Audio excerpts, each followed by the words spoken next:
Welcome back everyone. Welcome to civil services study. Practice set number है 195। ये test series R O के लिए चल रही है। जीएस के प्रश्नों की प्रैक्टिस करेंगे।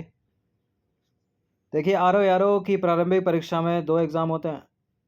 एक होता है जीएस पेपर 1 और दूसरा होता है पेपर 2। पेपर 2 पूरा हिंदी का है, 60 प्रश्न आते हैं उसमें, और जीएस में आते हैं 140 प्रश्न। ठीक है, 1/3 की वही वाली माइनस मार्किंग है जो यूपी पीसीएस में है। इसमें भी 1/3 की माइनस मार्किंग है। तो चलिए स्टार्ट करते हैं। क्वेश्चन नंबर 1 क्या है? जैव विविधता की दृष्टि से भारत को कितने भौगोलिक क्षेत्रों में बांटा गया है? 5, 7, 9 या 10? जैव विविधता यानी बायोडाइवर्सिटी की दृष्टि से भारत को 10 भौगोलिक क्षेत्रों में बांटा गया है। तो इसका आंसर हो जाएगा ऑप्शन नंबर डी। देखिए, जैव विविधता की दृष्टि से भारत को 10 भौगोलिक क्षेत्रों में बांटा गया है। जैव भौगोलिक क्षेत्र, और ये है कुल भौगोलिक क्षेत्र का प्रतिशत। अच्छा, 10 देख लेते हैं कौन कौन से हैं। ट्रांस हिमालय क्षेत्र, हिमालय जोन, भारतीय रेगिस्तान क्षेत्र, अर्ध शुष्क क्षेत्र, वेस्टर्न घाट यानी पश्चिमी घाट, दक्कन का पठार, गंगा का मैदान, उत्तर पूर्व क्षेत्र, तटीय क्षेत्र, और अंडमान एवं निकोबार द्वीप समूह सबसे कम। ये नंबर है, इस पर कॉल या व्हाट्सएप करके आप फुल टेस्ट सीरीज प्राप्त कर सकते हैं, जो मिलेगा आपको पीडीएफ फॉर्मेट में।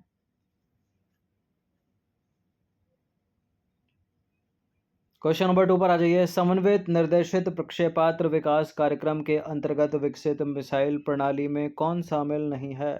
यानी integrated guided missile development programme. ये वही है एपीजे अब्दुल कलाम वाला। ठीक है, पटना यानी पृथ्वी, अग्नि, त्रिशूल, नाग और आकाश। तो कौन सा नहीं हो गया इसमें? ब्रह्मोस्त्र। ठीक है, पृथ्वी है, अग्नि है, नाग है, ब्रह्मोस्त्र नहीं है। और जो नहीं है वही अपना आंसर है, क्योंकि नहीं करके पूछ रहा है। देखिए, वर्ष 1983 में डॉक्टर एपीजे अब्दुल कलाम के नेतृत्व में महत्वाकांक्षी समन्वित निर्देशित प्रक्षेपास्त्र विकास कार्यक्रम यानी integrated guided missile development programme की शुरुआत की गई, जिसमें पृथ्वी, अग्नि, त्रिशूल, नाग और आकाश मिसाइल प्रणाली शामिल है। और इसी क्रम में याद रखिएगा। ठीक है, और ट्रिक है पटना। क्वेश्चन नंबर 3 पर आ जाइए। 1916 में हुआ था कांग्रेस का लखनऊ अधिवेशन। आपको बताना है कि अधिवेशन कह लो या वार्षिक सम्मेलन कह लो, इसकी अध्यक्षता किसने की थी? 1907 में जो है नरम दल और गरम दल में कांग्रेस का विभाजन हो गया था, और इस अधिवेशन में 1916 के अधिवेशन में दोनों एक हो गए थे। और इस अधिवेशन की अध्यक्षता की थी अंबिका चरण मजुमदार ने। इंपॉर्टेंट है ये, बी है इसका आंसर। तो 1907 का अधिवेशन, 1916 का अधिवेशन, 1925 का अधिवेशन, 1929 का अधिवेशन, ये सारे के सारे इंपॉर्टेंट अधिवेशन है इंडियन नेशनल कांग्रेस के हिस्ट्री के लिए, जो एग्जाम में पूछे जाते हैं। तो 1916 में लखनऊ में हुए कांग्रेस के वार्षिक सम्मेलन या अधिवेशन की अध्यक्षता की थी अंबिका चरण मजुमदार। पश्चिमी घाट की सबसे ऊंची चोटी कौन सी है? पश्चिमी घाट की सबसे ऊंची चोटी है अन्नाई मुडी। ठीक है, अन्नामलाई की पहाड़ियों में। और दूसरी अगर पूछ ले तो डोडा बेटा। देखिए, पश्चिमी घाट की बात करें यानी वेस्टर्न घाट एक पर्वत श्रृंखला है जो भारतीय प्रायद्वीप के पश्चिमी घाट के समानांतर फैली है। और पश्चिमी घाट कहाँ से कहाँ तक फैला है ये भी एग्जाम में पूछ लेता है। ठीक है, यहाँ से काउंट कर लो, महाराष्ट्र से लेकर तमिलनाडु तक, यानी महाराष्ट्र, गुजरात, गोवा, केरल, कर्नाटक और तमिलनाडु। कितने? 1, 2, 3, 4, 5, 6। यूपीएससी ने स्टेटमेंट बनाकर पूछा है कि पश्चिमी घाट भारत के 5 राज्यों में फैला है। ठीक है, 14 या 15 में पूछा था प्रश्न, तो गलत है क्योंकि ये तो 6 में फैला है। ठीक है, तो इस तरह के भी प्रश्न एग्जाम में बन जाते हैं। और बाकी पश्चिमी घाट की जो ऊंचाई है वो उत्तर से दक्षिण की ओर बढ़ती जाती है, यानी ऐसे दक्षिण से उत्तर की ओर नहीं बढ़ रही बल्कि ऊपर से नीचे की तरफ बढ़ रही है। अगर मैप में हम देखें तो ये भी स्टेटमेंट बनाकर यहाँ से ही पूछ सकती है। मान लीजिए किसी एग्जाम में 2 स्टेटमेंट बनाकर पूछ लिया सवाल, ये उत्तर से दक्षिण की ओर बढ़ती जाती है और 6 राज्यों में फैला है, या उत्तर से दक्षिण की ओर घटती जाती है तो गलत हो गया स्टेटमेंट, और 5 राज्यों में फैला तो गलत हो गया स्टेटमेंट। इस तरह से भी सवाल बनाए जाते हैं। देखिए, सबसे ऊंची चोटियों में पश्चिमी घाट की वो है अन्नाई मुडी। कितनी है? 2695 मीटर। उसके बाद है डोडा बेटा 2637 मीटर। और अन्नाई मुडी जो है ये वो पश्चिमी घाट और दक्षिण भारत की सबसे ऊंची चोटी है। और अन्नाईमुडी भारत के केरल राज्य में स्थित है। तो ए करेक्ट हो गया। ये आ गया है प्रश्न, इंडियन पॉलिटी का वित्तीय आपातकाल संबंधित प्रावधान किसमें वर्णित है? वित्तीय आपातकाल यानी फाइनेंस इमरजेंसी है 360 में, और नेशनल इमरजेंसी यानी राष्ट्रीय आपातकाल 352 और राष्ट्रपति शासन 356। तो वित्तीय आपात संबंधित प्रावधान 360 में वर्णित है। कितनी बार लगा है अभी तक भारत में वित्तीय आपात? एक बार भी नहीं लगा, ठीक है। और राष्ट्रपति शासन कितनी बार लगा है? वो तो स्टेट में लगते रहते हैं टाइम टू टाइम। और राष्ट्रीय आपातकाल कितनी बार लगा है? वो 3 बार लगा है। नंबर 6 पर आ जाइए, नेताजी सुभाष चंद्र बोस पुरस्कार किस क्षेत्र में योगदान हेतु दिया जाता है? ये दिया जाता है आपदा प्रबंधन के लिए, डिजास्टर मैनेजमेंट। देखिए, आपदा प्रबंधन के क्षेत्र में उत्कृष्ट योगदान के लिए नेताजी सुभाष चंद्र बोस पुरस्कार दिया जाएगा। तो ए है इसका आंसर। हिस्ट्री का प्रश्न है, विजयनगर साम्राज्य की राजधानी थी, विजयनगर साम्राज्य की राजधानी थी हम्पी। तो विजयनगर साम्राज्य की राजधानी हम्पी थी, जबकि दूसरी राजधानी इनकी थी पेनुकोंडा। ठीक है, पहली राजधानी पूछ रहा है ना, तो पहली राजधानी हम्पी और दूसरी पूछ रहा था तो पेनुकोंडा। क्वेश्चन नंबर 9 पर आ जाइए, तारीख ए यामिनी के लेखक कौन है? हसन निजामी, अब्दुल कादिर बदायूनी, अब्दुल फजल बेहकी या फिरदौसी? तारीख ए यामिनी जो रचना है वो है अब्दुल फजल बेहकी की। सी है इसका आंसर। देखिए, तारीख ए यामिनी के लेखक अब्दुल फजल बेहकी हैं और इस पुस्तक से गजनियों के विषय में जानकारी प्राप्त होती है। क्वेश्चन नंबर 10 पर आ जाइए, मेटल ऑफ होप किसे कहा जाता है? थोरियम को, यूरेनियम को, प्लूटोनियम या निहोनियम? मेटल ऑफ होप ये कहा जाता है यूरेनियम को। ऑप्शन नंबर बी है इसका आंसर। यूरेनियम को मेटल ऑफ होप अर्थात भविष्य की धातु कहा जाता है। क्वेश्चन नंबर 11 पर आ जाइए, निम्नलिखित में से कोई एक जो है सही सम्मिलित नहीं है। दुर्गापुर पश्चिम बंगाल में, राउरकेला उड़ीसा में, जमशेदपुर झारखंड में, भिलाई उड़ीसा। दुर्गापुर पश्चिम बंगाल सही है, राउरकेला उड़ीसा सही है, जमशेदपुर झारखंड सही है, लेकिन भिलाई उड़ीसा में नहीं है। भिलाई कहाँ पर है? भिलाई है छत्तीसगढ़ में। क्वेश्चन नंबर 12 पर आ जाइए, द फ्यूचर वी वांट दस्तावेज का संबंध किससे है? Rio+10 से, Rio+20 से, पृथ्वी शिखर सम्मेलन से या संयुक्त राष्ट्र महासभा की न्यूयॉर्क बैठक से? द फ्यूचर वी वांट का संबंध है Rio+20। Option number C. The future we want Rio+20 सम्मेलन का संपूर्ण दस्तावेज है, तो सी है इसका answer. Writing for my life पुस्तक के लेखक कौन है? रस्किन बॉन्ड, मीनाक्षी लेखी, अमिताभ घोष या सलमान रश्दी? किसकी रचना है ये? ये रचना है रस्किन बॉन्ड की। ऑप्शन नंबर ए है इसका आंसर। तो राइटिंग फॉर माई लाइफ पुस्तक के लेखक हैं रस्किन बॉन्ड। हैदरपुर आर्द्रभूमि जो रामसर साइट है वो कहाँ पर स्थित है? यह है उत्तर प्रदेश में।